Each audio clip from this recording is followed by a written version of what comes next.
Hello, it's Pete aka Houseborn from Houseborn's World here, and in today's video we're going to finish off the DS918 Plus series, and the theme of today's video is the setup and the snags that I encountered setting the system up. Now, looking around online, a lot of the other videos they've showed the unboxing, the fitting of the drives that we've already done that. They go onto the setup and bam, they're straight in there and they're just telling you how to go through all the menus and actually set the device up. And I thought long and hard about this, and to be honest, I think that's just a little impersonal. If I can help you guys or girls out at home set your Synology up, I hope that my shortcomings and troubles, and it's not Synology's fault, would actually help you out. So very quickly, before we even dive into actually setting the box up, you have to think about your network configuration. And the first thing you have to do is set up a static IP address. Now, if you don't know what a static IP address is, I don't mean to be condescending or rude, you need to do some research on the internet. So as this is a server and it's something that we're going to come back to and visit on many occasions, we want its IP address to always stay the same. So if your network is issuing addresses via DHCP, you're going to have to look on the very back of the Synology near the bottom where the serial number is, and it will give you the MAC addresses of both of the network connections. You need to nip onto your router or network setup or whatever it is and manually sign a static IP address. And this is where one of my first snags come along. In my eagerness to get it set up and get going, I reserved an IP address, got it all connected up, and found I just could not connect to the box. Without stopping, taking a deep breath, and thinking logically, I'd done the first thing that everybody does. Oh, this is faulty, it's broke, there's something wrong with it. Absolutely nothing wrong with the Synology system. I forgot, in my infinite wisdom, that I'd set up my network with a custom subnet. And in that custom subnet, I had limited the number of IP addresses. In my haste to set the system up, I just looked at what would be the next IP address and reserved it. And what I actually found was that IP address fell out the number of usable IP addresses. So my bad, stupid, I spent at least 30 minutes trying to work out what. Went back and looked at the configuration, worked it out. So changed the network configuration, connected up, got to the box. Another thing that you really need and want to put thought into is your actual network infrastructure. After I got my device and system set up, I realised that the transfer speeds seem really slow. Now, you don't have to do this, but if your network's only 100 meg, you really are going to suffer with the transfer speed.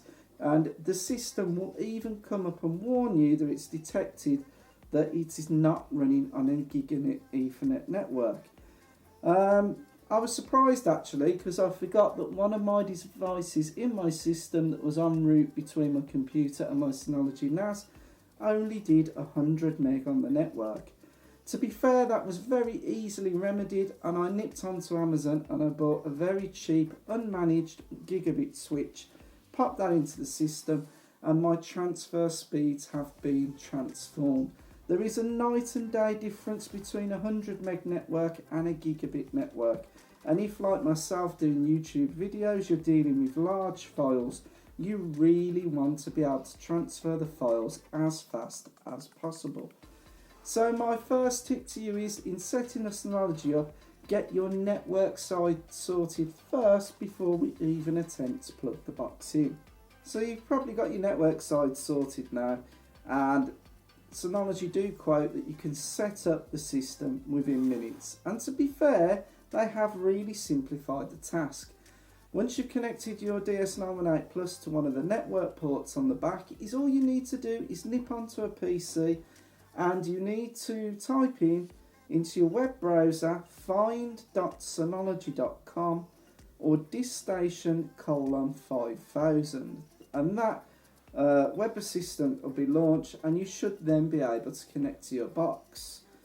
But again, if this is the first time that you've come to set up a Synology system, to be fair, the menus and that are very, very easy to go through and initially get into the box, But if you've never ever used a box before, I highly suggest that you go to the Synology website where you can create a virtual Synology drive with the latest DSM disk management operating system and have a go on it. Log in, get yourself familiar with it. I can actually show you this now. Okay, so what we've done, we've gone to https://www.synology.com/en-uk/DSM62 beta. Now don't worry too much, I'm going to pop that up on the screen, and as you can see in front of us, we've got the Synology page here with the DiskStation Manager 6.2 beta.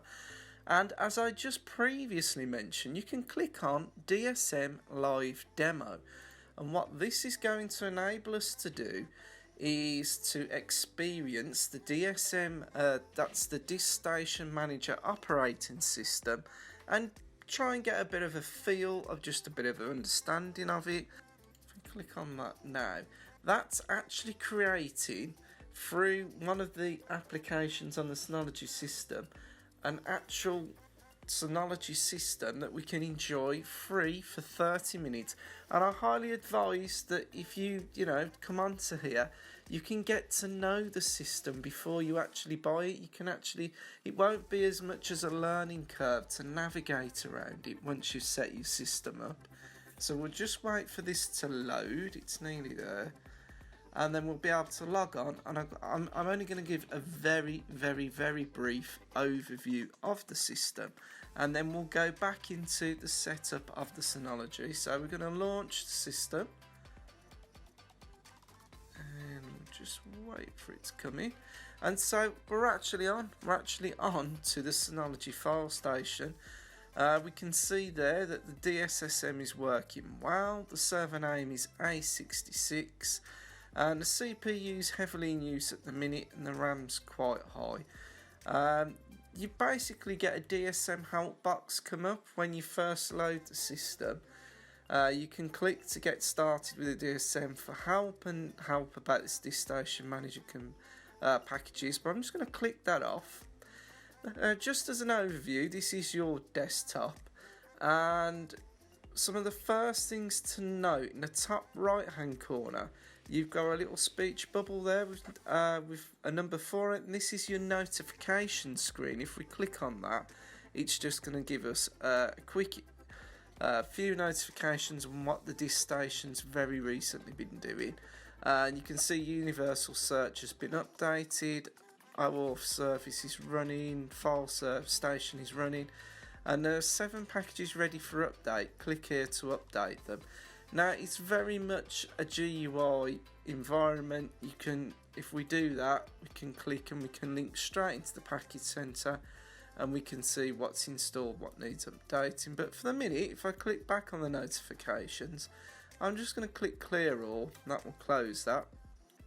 This box here is almost like the status resource monitor box. You can actually add things into this. Gives you the full-on status of your system. You can see who's actually logged on. It will tell you the health of the system, and they're very much like the old Windows widgets. If we can change them and move them about, because I've actually added another one now. We can see how much disk space has been used on the volume. You can customise that to how you want. I just normally leave that somewhere down there. Going back to the top right hand corner, we can see who's logged on, and we can see that Synology's logged in. We can check on the settings. We can also restart the box or actually log out. Now if you are using this test session, I really don't recommend you click log out, because unless you know the username or password, you won't get back in, and you'll end up having to wait or restart a new session. So for the minute, let's not log out. We can change the login and things, but we won't do that just for the minute. As I say, it's a very brief overview. On the left hand side, you've got, like on a typical Windows desktop, you've got shortcuts to various areas of the DiskStation. Now at the top left here, we've got Package Center, we've got Control Panel, and you've got the File Explorer for the file station, and we can click onto the Help. Now imagine Package Center as like apps, and if I click onto that, we can actually see all the packages that are available to download and use with your DiskStation Manager. There are some third-party applications, and then there are applications made by Synology. As you can see there, we've got the Antivirus Essential, which is made by Synology, and we can install that. Or there's even Antivirus by McAfee. There's a lot the Synology can do and a lot we can install, but we won't go through all that at the moment. If we close that off, we notice that's closed, and if you wanted to get back to the Package Center, you click back into it. Now if we click on the Install tab, you can see what's currently installed on the Synology. So we've got Audio Station, Calendar, Media Server, Note Station, Office, Photo Station and Video Station. And you can see that all of these are telling you that they require an update, and that's why we've got that notification come up in the top. If you're happy to go ahead and update all of the applications, you can actually click Update All, and then it'll say, are we sure that you want Package Center to execute the following? Do you really want to update them? And yeah, we do. So that's now gone off to the net, and it's downloading the applications and drive install. Drive integration, okay, we've detected that you've installed Cloud Station Server, so we click next. Run after installation, yeah, we're going to tell it to do that. So obviously part of an application needed us to action something, it's popped up to do it, but because we put update all, that's going to be running off in the background and doing its thing. Now Office has come up with an error. It says this application has been stopped because the drive has been installed. I think this is because we just set up the cloud storage that's come up and doing it, but obviously you can see in the background it's just updating itself. Now I've not gone deeply into these applications or what they do. Just for the purpose of this video, we're updating them, and as you can see, it's automatically stopping the services, updating them and relaunching them all back in the background. And now that we've kicked this operation off, we don't have to sit here and watch it doing it, it will just go off and do it on its own. We can actually close that down and that will be working away. To see the actual applications you've got installed, or get to another like file explorer or a way to get to the applications without using the shortcuts or going into the Package Center, you can see that if we click this at the top, it opens all of the things that we've got on the system. And for example, when the applications are updated, if we just click on one of them, we can go into them and do that. If we click on, you've got two other icons on the left here. You've got the control panel icon, which is much like the control panel in Windows, and that will allow us to get to all of the settings on the system. Again, I'm not going to heavily go into these at the moment because this is just a quick overview, but it's pretty much self-explanatory. If we wanted to go into the network settings, we click network and we can go through the different settings on the interfaces and things that can be set up. Anytime that you close a window down, you can easily go back into it just by using your icon there. We can also set up user accesses and the file services that are running, because some of these you're not going to want enabled. But again, that'll be up to yourself, because you get different services depending on what files or systems you have running. You've also got your user permissions that you can set up and your groups that have got access to what. If I'm going a little bit quick for this, this is just only for the purposes of the video, and obviously if you go in and have a look at this yourself, you'll be able to spend far more time. And you do have 30 minutes, and once you've actually finished that 30 minutes, I think you can even have a different session as well. File Station, now this is going to show basically the shares that are set up on the drive, and it's going to show all the folders and systems that are set up. If we wanted to create a new share on the drive, we could go into the control panel and have a look at the shared folders, and you can see we've currently got all running on the volume 1, chat, homes, music, photo, surveillance, USR and video. If we wanted to, we could create our own volume up, and we would call it, I don't know, YouTube files, and a description, I don't know, place to put the files.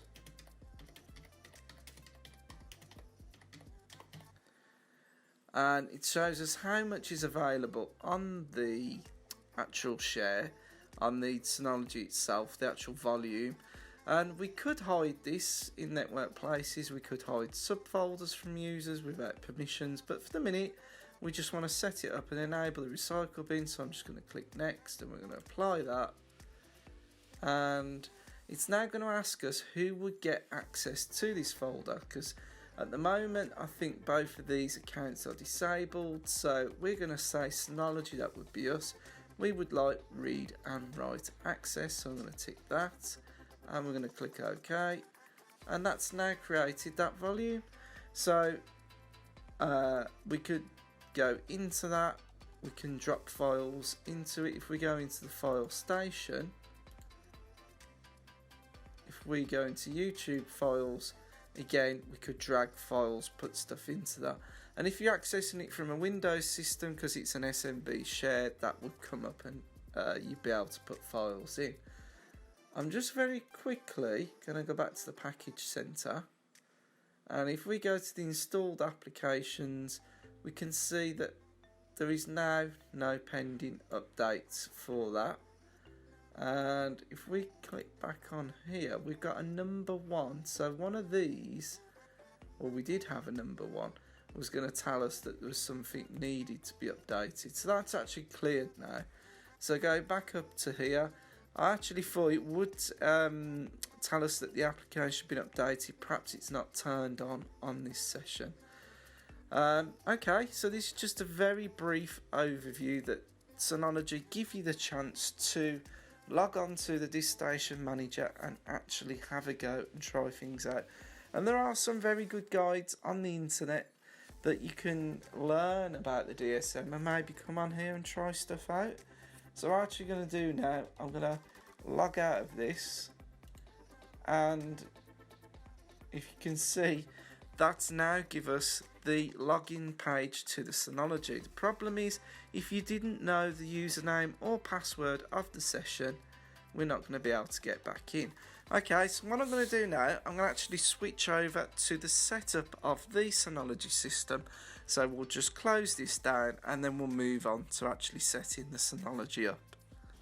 So from this point here, we've connected to the Synology NAS through the web assistant.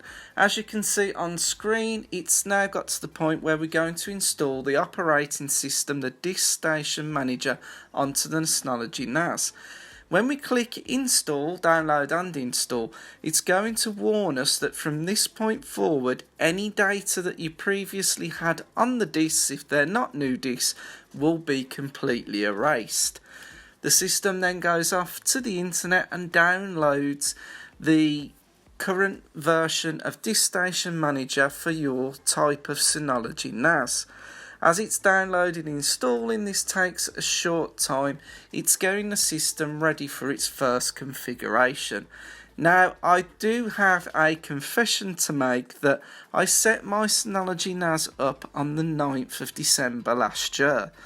And when I filmed this, I split it into 2 parts of the setup. What I've realised today, when I've come to finally put the configuration video together, I've actually lost or deleted one part of the configuration that followed on from the setup of the account. I really do apologise for that, and what I'm going to ask you to do, if you want to know what to do or know what I did in my setup, if you, after watching this video, just go to the video description. I'm going to list the steps in detail of the configurations that I did, because I can clearly remember what I did, but I just haven't got the video of it. So I apologise for that. The configurations are very much self-explanatory in themselves, and the setup is not difficult at all. The only thing I am going to reference is that Once you've got through the first configuration and logged into the Synology DSM, you will think that it's set up, but you still have to configure the RAID or the Synology hybrid RAID on the drives. And initially won't ask you to do that, but if you try and do anything, if you try and install any applications, then it will say that there's no volumes. And at that point you need to follow through the steps that I'm going to put in the video description. Once you've got your volumes set up, you can then use the NAS as normal and set it up and configure it to how you want, setting up your shares and downloading your applications. Okay, we're going to move on to the end of the video now then, and again I do apologise for losing part of that. I really am upset with myself, but these things happen and there is no way that I can go back and refilm it, because that would require me completely wiping my currently set up NAS. I'm now going to move to the ending of the video, and at the time of recording the ending I didn't know I had part of the setup guide missing. So once again, please remember to go to the video description for the rest of the setup guide. Okay, now we've gone through the configuration of the Synology DS918 Plus. Hopefully you've got some idea to get you started and get using the system. There are other NASes out there that you can purchase, but in my opinion, and it is my own opinion, I still think Synology is the best and caters really for both the novice and the complete expert. I hope this has helped you out in setting your system up, and due to the YouTube partner program and me losing any monetization, if you do want to help the channel out, there are links below to the products that I've used in purchasing the system through Amazon. I just want to say thank you very much for watching today, and I will be back shortly in the week with other videos. Please subscribe because it is more important than ever. Thank you for watching, and I will see you soon in the next one.